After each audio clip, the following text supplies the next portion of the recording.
Hello kids, हम लोग शुरू कर रहे हैं आज कक्षा 11वीं एनसीईआरटी रसायन विज्ञान का 8वां चैप्टर अपचयोपचय अभिक्रिया रेडॉक्स रिएक्शन। ये दो शब्दों से बना है, अपचय और उपचय। देखिए,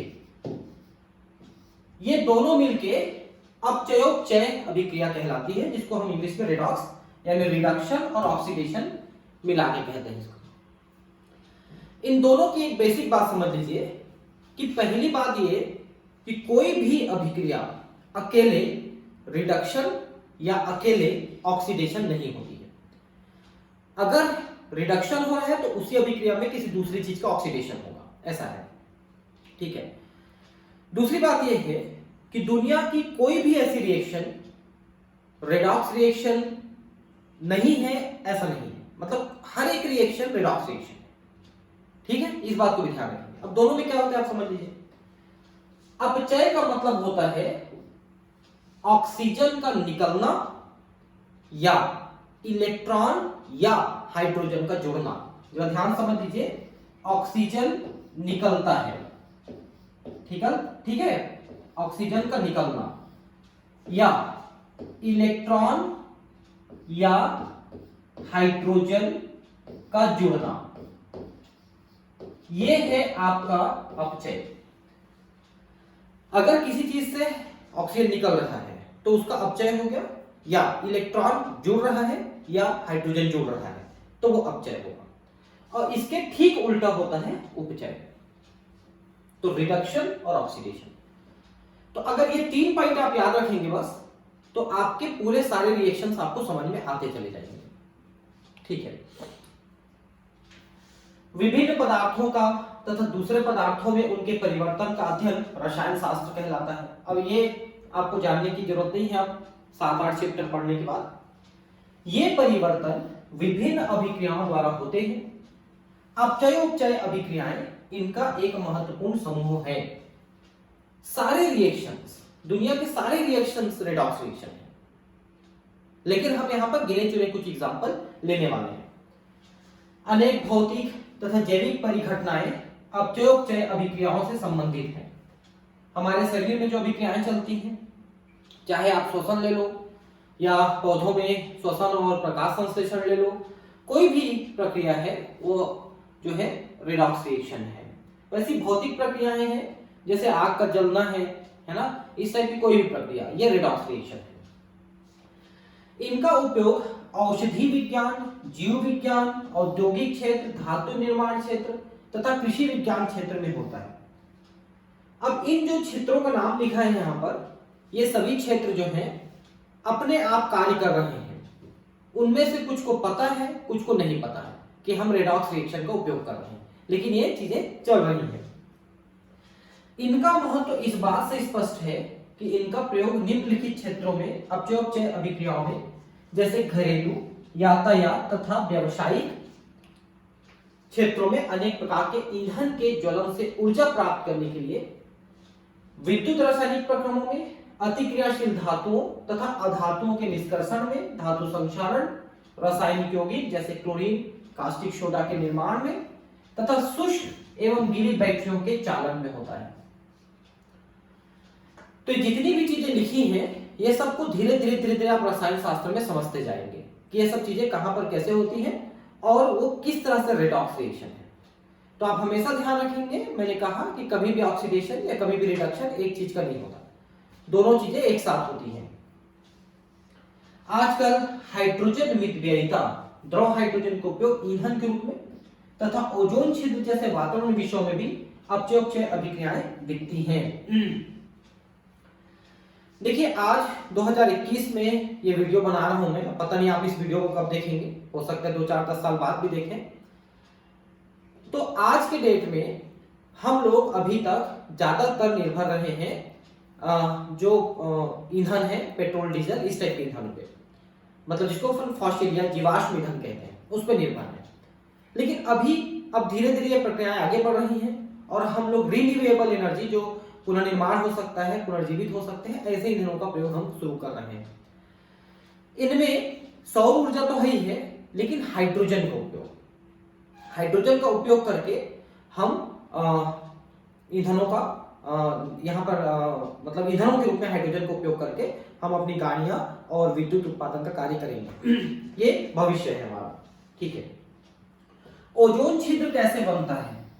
तो ओजोन जो है ऑक्सीजन का ट्रिपल एटॉमिक फॉर्म है ओजोन। इसके साथ जब क्लोरोफ्लोरोकार्बन का क्लोरीन रिएक्ट करता है, अभिक्रिया करता है, तो उसमें से एक एक ऑक्सीजन एटम को निकाल लेता है और जिससे ओजोन जो O3 रहता है वो O2 में कन्वर्ट हो जाता है। तो एक किस्म से ओजोन का जो है अपचयन हो गया क्योंकि ऑक्सीजन निकल गया, और जो क्लोरीन है उसका उपचय हो गया क्योंकि उसमें ऑक्सीजन जुड़ गया। तो ऐसे धीरे धीरे हम सब चीजों को यहाँ पर समझते जाएंगे कि क्या हो रहा है।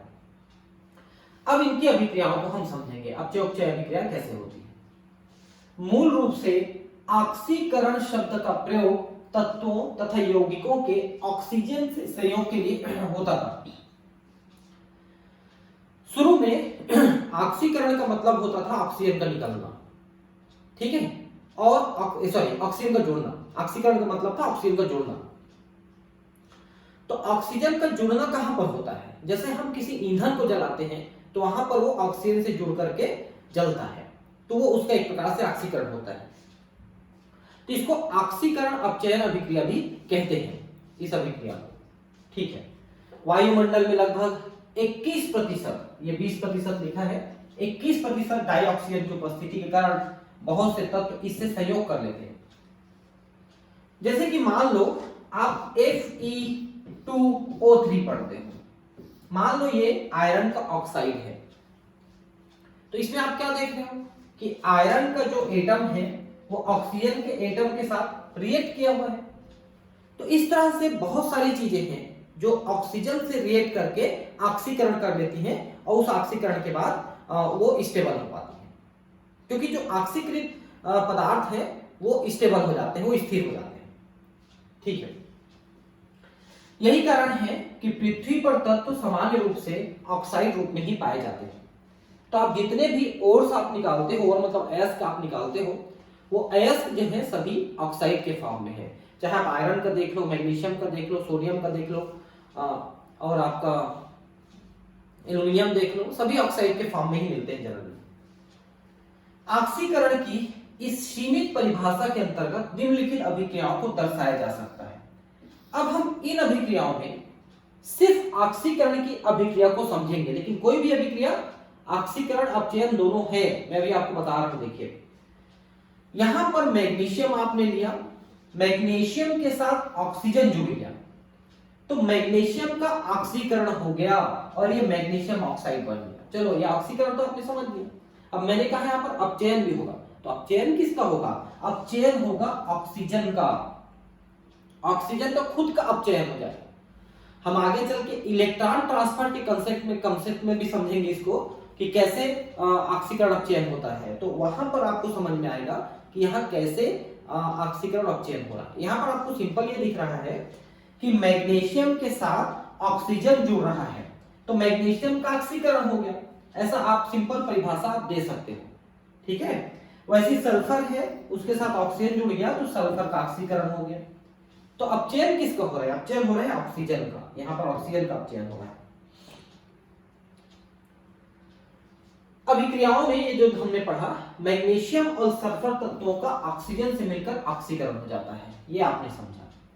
ठीक है, समान रूप से ऑक्सीजन संयोग कर मीथेन का ऑक्सीकरण हो जाता है।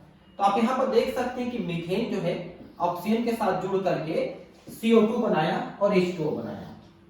तो यहाँ पर मीथेन यानी इस CH4 का ऑक्सीकरण हुआ। तो ऑक्सीकरण किसका हुआ? वास्तव में ऑक्सीकरण जब आप डिटेल देखेंगे तो समझ में आएगा कि कार्बन का ऑक्सीकरण हुआ। क्यों? क्योंकि यहां से हाइड्रोजन निकला और ऑक्सीजन जुड़ा।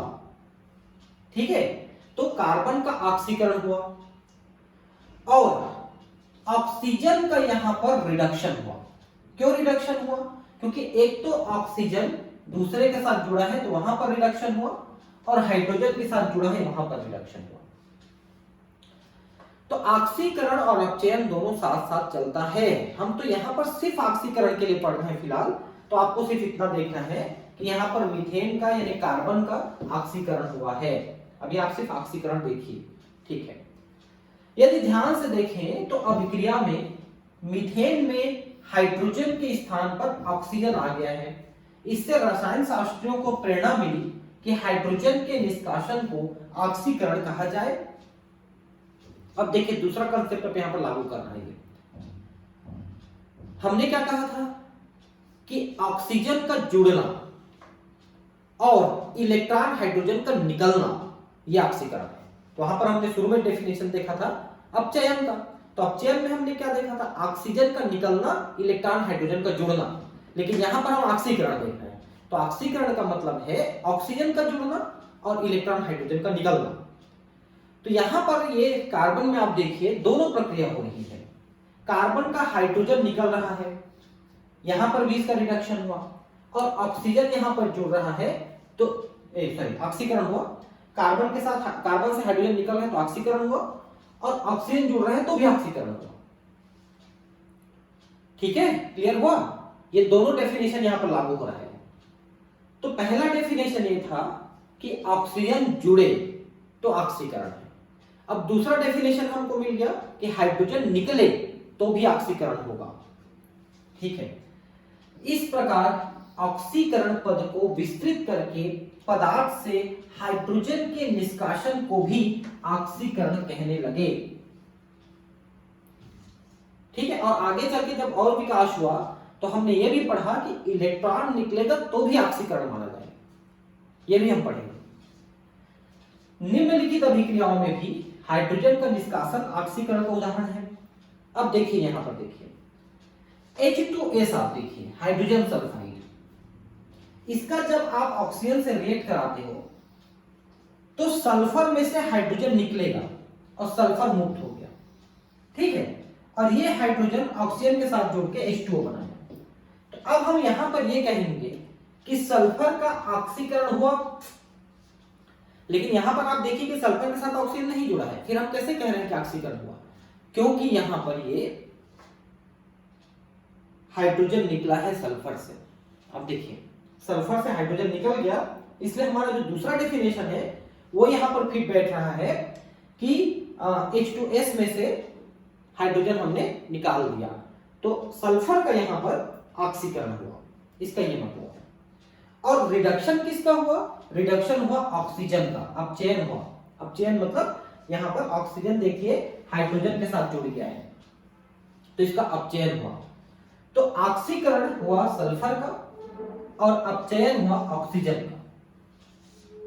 ठीक, रसायन शास्त्रियों ज्ञान में जैसे जैसे वृद्धि हुई वैसे वैसे उन अभिक्रियाओं जिसमें पिछले अभिक्रियाओं की भांति ऑक्सीजन के अलावा अन्य ऋण विद्युतीय तत्वों का समावेश होता है को वे ऑक्सीकरण कहने लगे। अब देखिए, अब ये कंसेप्ट आ रहा है इलेक्ट्रॉन की तरफ। हमने अभी तक पहले ऑक्सीजन पढ़ा, फिर हाइड्रोजन पढ़ा, अब इलेक्ट्रॉन की तरफ आ रहा है। इसमें एक पॉइंट लिखा है देखिए कि अगर कोई अन्य विद्युत ऋणी तत्व भी जुड़े तो भी वो ऑक्सीकरण कहलाएगा। अभी मैंने आपको एक शब्द कहा था कि किसी से इलेक्ट्रॉन निकलता है तो भी ऑक्सीकरण होता है। जरा ध्यान से देखिए, विद्युत ऋणी तत्व किसको बोलते हैं? ऋण विद्युतीय तत्व किसको बोलते हैं? वे तत्व जो दूसरे से इलेक्ट्रॉन खींचते हैं जुड़ते समय, भले ही दोनों के बीच में सहसंयोजक बंध होता है, लेकिन साझे के जो इलेक्ट्रॉन है उसको अपने तरफ खींचने की ताकत जो होती है वो ऋण विद्युती कहलाती है। हमने इसको केमिकल बॉन्डिंग में पढ़ा है, हिंदी में ही पढ़ाया, हमें कोई दिक्कत नहीं। जैसे मान लो मैंने और आपने एक एक रुपया इकट्ठा किया तो साझे का हुआ ना 2 रुपए। लेकिन मान लो कि तुम ज्यादा पावरफुल हो और वो 2 रुपए को अपने तरफ खिसका लिए, अब बोले कि मेरे तरफ रहेगा तो अपना समझना, लेकिन ये मेरे तरफ रहेगा। ये है विद्युत ऋणता। तो जो ज्यादा ताकत वाले होते हैं, जैसे फ्लोरीन सबसे ज्यादा ताकती है, 4 है उसका विद्युत ऋण, ऑक्सीजन है 3.5 है ना, नाइट्रोजन है 3, क्लोरीन है 3, ऐसा। तो ये साझे के इलेक्ट्रॉन को अपनी तरफ खींच लेते हैं। तो साझे के इलेक्ट्रॉन को खींच ले मतलब उसमें से इलेक्ट्रॉन को अपने तरफ खींचे तो उसमें से इलेक्ट्रॉन की कमी हुई ना थोड़ी सी, और इलेक्ट्रॉन निकला, आप ये कह सकते हैं। तो इलेक्ट्रॉन निकला का मतलब उसकी ऑक्सीकरण हुई, ऑक्सीकरण हुई। अब देखिए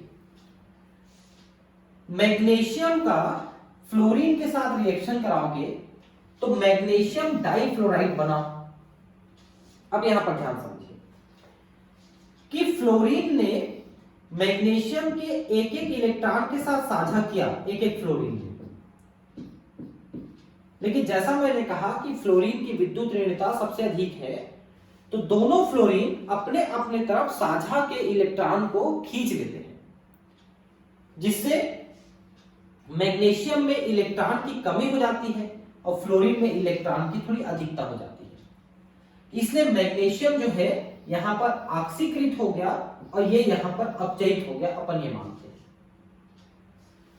एक सिंपल सा कंसेप्ट भी आप याद रखिए, किसी भी तत्व में अगर धन आवेश बढ़ता है तो ये उसकी ऑक्सीकरण होती है, और अगर किसी तत्व में ऋण आवेश बढ़ता है तो ये उसकी अपचयन होती है। ऑक्सीकरण और अपचयन, ठीक है, इस तरह से होती है। धन आवेश बढ़ने से ऑक्सीकरण होती है। तो यहां पर आप ये कह सकते हैं कि मैग्नीशियम में करीब करीब 2 धन आवेश आ गया है और फ्लोरीन में 2, मतलब दोनों फ्लोरीन में एक एक ऋण आवेश है, ऐसा आप कह सकते हैं। ठीक है, तो मैग्नीशियम एक्चुअली देखिए, मैग्नीशियम का जो इलेक्ट्रॉनिक विन्यास आप देखेंगे तो ये 12 नंबर है ना, तो 2, 8 और 2 इसका इलेक्ट्रॉनिक विन्यास है। अगर ये 2 इलेक्ट्रॉन दे देता है तो इसके बाह्य कक्ष में अष्टक पूरा हो जाता है, इसलिए 2 इलेक्ट्रॉन आसानी से दे भी देता है। तो ये दोनों फ्लोरीन जो है इसके एक एक इलेक्ट्रॉन को लेकर के डाइफ्लोराइड बना है। तो जब इलेक्ट्रॉन निकल गया का मतलब है मैग्नीशियम में 2 धन आवेश आ गया है, और पहले ये मैग्नीशियम धन आवेशित नहीं था, इसलिए अभी इसका ऑक्सीकरण हो गया और फ्लोरीन का अपचयन हो गया। ठीक है, वैसे ही क्लोरीन के साथ जब जुड़ेगा तो भी ऐसे ही होगा जैसे इसमें हुआ है। सल्फर के साथ जुड़ेगा तो भी ऐसे ही होगा जैसे अभी हुआ है। सल्फर भी 2 इलेक्ट्रॉन खींच लेता है। तो इन सभी रिएक्शंस में मैग्नीशियम से आपने इलेक्ट्रॉन को फ्लोरीन में, क्लोरीन में या सल्फर में शिफ्ट किया है, इसलिए इन तीनों में मैग्नीशियम का ऑक्सीकरण हो रहा है, क्योंकि इलेक्ट्रॉन उसमें से निकले हैं, ले जाए गए हैं, ऐसा है। अभिक्रियाएं ऑक्सीकरण अभिक्रिया समूह में शामिल करने पर रसायन शास्त्रियों को प्रेरित किया कि वे हाइड्रोजन जैसे अन्य धन विद्युतीय तत्वों के निष्कासन को भी ऑक्सीकरण कहने लगे। तो हमने अभी इस बात को तो कहा ही कि हाइड्रोजन निकलेगा तो ऑक्सीकरण होगा, इलेक्ट्रॉन निकलेगा तो ऑक्सीकरण होगा, और अगर ऑक्सीजन जुड़ा तो भी ऑक्सीकरण होगा, यह भी हमने देखा। तो अब इस रिएक्शन को जरा ध्यान से समझिए आप। यहां पर देखिए पोटेशियम है, आयरन है, साइनाइड है, ठीक है, ये पानी में घुला हुआ है। अब इसका रिएक्शन हम H2O2 यानी हाइड्रोजन पेरोक्साइड से करते हैं तो क्या होता है देखिए, इसमें यहां पर देखिए 4 पोटेशियम था, उसमें से 1 पोटेशियम निकल गया, 3 बचा, और 1 पोटेशियम इनसे रिएक्ट करके KOH बना रहा है। तो अब यहां पर आप देखिए क्या हो रहा है, पोटेशियम जो है धन विद्युतीय तत्व है, ये इलेक्ट्रॉन देता है, ठीक है। तो यहां से एक पोटेशियम का निकल जाना हुआ है, ठीक है। तो जब पोटेशियम निकल गया तो ये उसका ऑक्सीकरण हो गया, इसका ऑक्सीकरण हो गया, इस कंपाउंड का ऑक्सीकरण हो गया। क्योंकि अभी आपने एक कंसेप्ट पढ़ा कि ऋण विद्युती जुड़ता है तो ऑक्सीकरण होता है, तो धन विद्युती निकलने से भी ऑक्सीकरण होगा, उल्टा। क्लियर है ना, ऋण विद्युती जुड़ने से ऑक्सीकरण, तो धन विद्युती निकलने से ऑक्सीकरण। तो यहां पर धन विद्युती तत्व कौन सा है, पोटेशियम। पोटेशियम में आसानी से एक इलेक्ट्रॉन देने की क्षमता होती है। ठीक है, इसका परमाणु क्रमांक है 19। तो ये कैसा रहता है 2 8 8 और 1। तो इस एक इलेक्ट्रॉन को देने की क्षमता है, इसलिए वो धन विद्युती है। जिसमें लेने की क्षमता होती है वो ऋण विद्युती होती है। जैसे फ्लोरीन है, क्लोरीन है, ब्रोमीन है, आयोडीन है, ये लेते हैं, इसलिए ऋण विद्युती है। तो उनमें एक इलेक्ट्रॉन की कमी है। लेकिन जो देते हैं वो धन विद्युती है। जैसे सोडियम, पोटेशियम, रुबिडियम, सीजियम या कैल्शियम, मैग्नीशियम, बेरिलियम, ऐसा ये लोग इलेक्ट्रॉन देते हैं, देना चाहते हैं, इनके पास एक्स्ट्रा इलेक्ट्रॉन है, 1 या 2, इसलिए ये धन विद्युती है। तो मैंने एक बार फिर से आपको एक बार और फिर से मैं आपको बता देता हूं कि ऋण विद्युती जुड़ेगा तो ऑक्सीकरण, धन विद्युती निकलेगा तो भी ऑक्सीकरण। तो यहां पर धन विद्युती निकला है, इसलिए यहां पर ऑक्सीकरण हुआ पोटेशियम फेरोसाइनाइड का। ठीक, ये देखिए, इस अभिक्रिया को धन विद्युती तत्व पोटेशियम के निष्कासन के कारण पोटेशियम फेरोसाइनाइड का ऑक्सीकरण कह सकते हैं। सारांश में ऑक्सीकरण पद की परिभाषा इस प्रकार है। किसी पदार्थ में ऑक्सीजन या ऋण विद्युती तत्व का समावेश या हाइड्रोजन धन विद्युती तत्व का निष्कासन ऑक्सीकरण कहलाता है। ये देखिए, शुरू से मैंने आपको इन चीजों को बताया है कि अगर ऑक्सीजन या ऋण विद्युती जुड़ा तो, या हाइड्रोजन या धन विद्युती निकला तो, ये चीजें ऑक्सीकरण की अभिक्रियाएं हैं। उस चीज का यहां पर ऑक्सीकरण हो रहा है।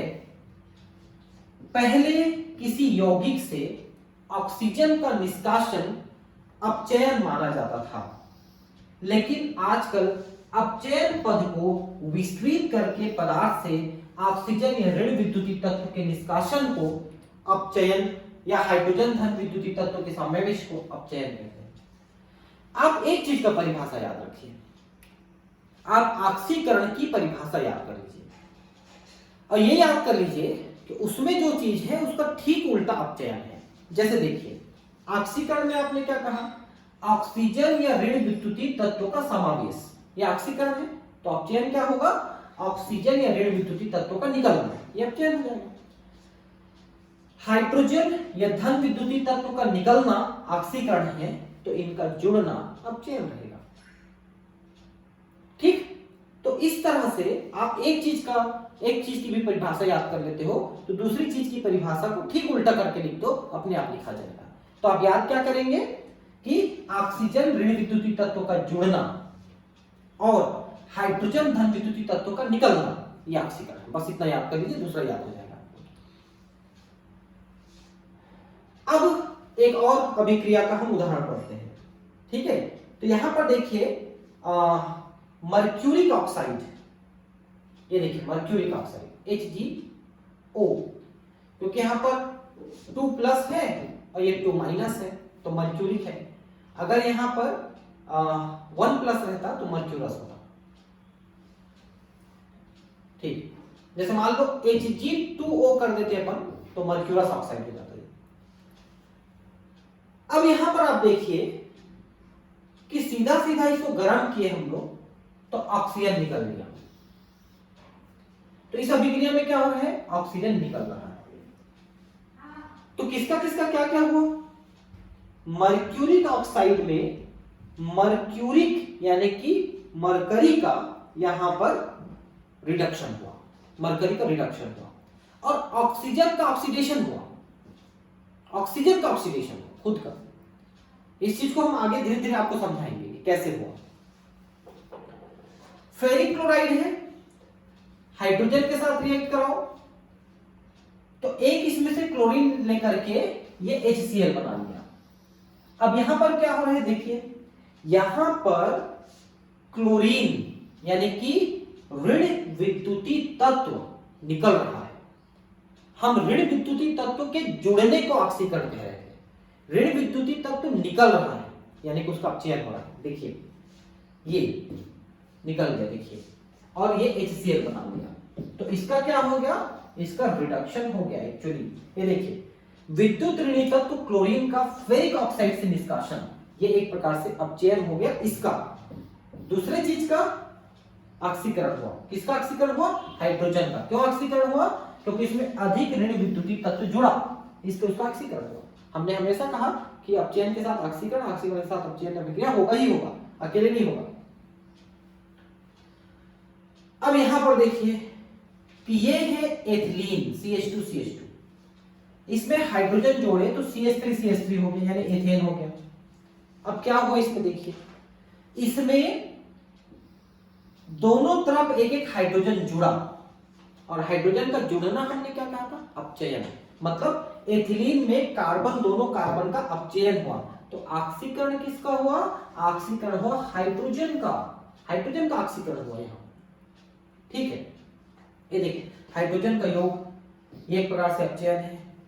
HgCl2, यानी कि यहां पर हो गया ये 2+ और ये दोनों करके 2-, तो ये हो गया मर्क्यूरी क्लोराइड।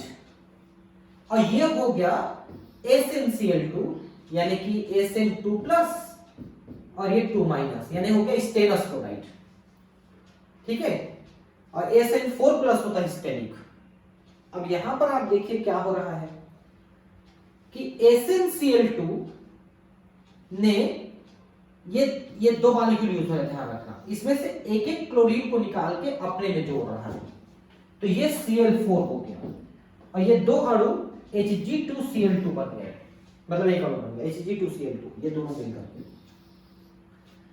तो अब ये जो है ये एक ही माइनस रह गया, एक एक में, है ना, एक एक में एक माइनस रह गया। तो मतलब ये है कि यहां से ऋण विद्युतीय तत्व निकला, ऋण विद्युतीय तत्व निकला, इसलिए मरकरी का यहां पर अपचयन हुआ, और इसमें ऋण विद्युतीय तत्व जुड़ा, इसलिए स्टेनस का यहां पर ऑक्सीकरण हुआ। ऋण विद्युतीय तत्व के जुड़ने और निकलने का कंसेप्ट है यहां पर। आगे देखिए, मर्क्यूरी क्लोराइड से क्लोरीन का योग, ठीक है। क्योंकि अभिक्रिया में स्टेनस क्लोराइड में विद्युत ऋणी तत्व क्लोरीन का योग हो रहा है, इसलिए साथ साथ स्टैनिक क्लोराइड के रूप में इसका ऑक्सीकरण भी हो रहा है, ठीक है। तो कुल मिला के ये हो रहा है कि क्लोरीन यानी अधिक ऋण विद्युतीय तत्व जुड़ा, तो स्टैनिक क्लोराइड का वहां पर ऑक्सीकरण हो गया, स्टेनस क्लोराइड का। उपरोक्त सभी अभिक्रियाओं को ध्यान से देखने पर शीघ्र ही इस बात का आभास हो जाता है कि ऑक्सीकरण तथा अपचयन हमेशा साथ साथ घटित होते हैं।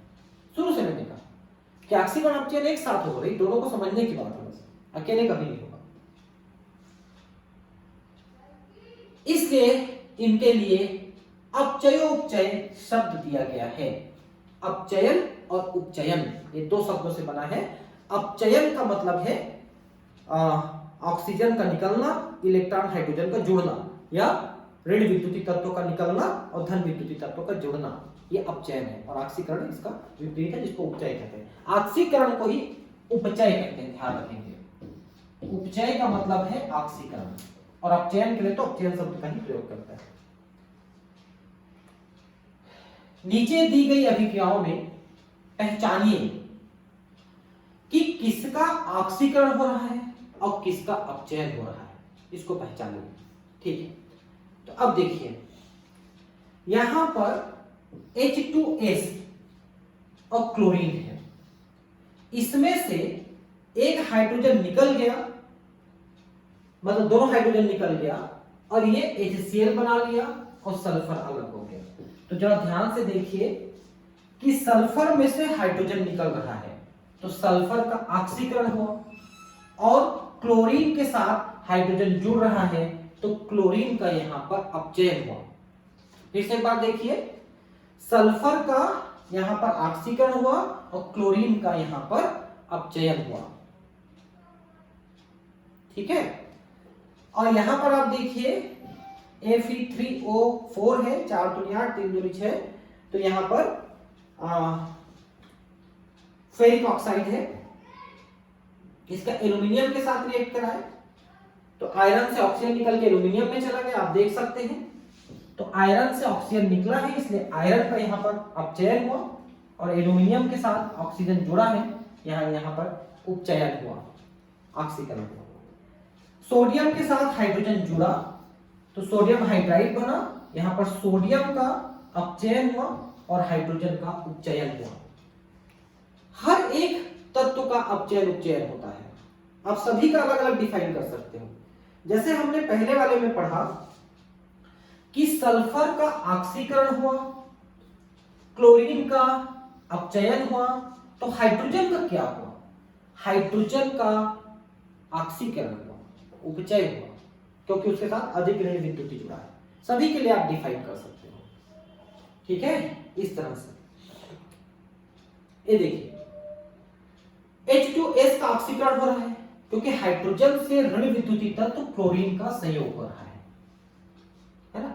हाइड्रोजन निकल जा रहा है और क्लोरीन चला जा रहा है, क्लोरीन में चला जा रहा है, तो हाइड्रोजन अधिक ऋण विद्युतीय के साथ जुड़ रहा है, तो हाइड्रोजन का यहाँ पर ऑक्सीकरण हो रहा है, सल्फर का भी यहाँ पर ऑक्सीकरण हो रहा है, लेकिन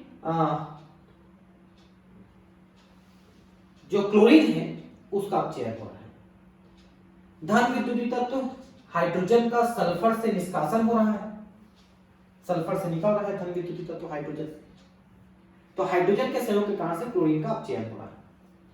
तीनों चीजों को मैंने आपको बताया है, वैसे इसका भी बता दिया है और इसका भी बता दिया है, तो अब इसको यहाँ पर आप लोग पढ़िएगा, ठीक है। इसके बाद की चीजें मैं आपको अगली क्लास में पढ़ाता हूँ, ठीक है, थैंक यू।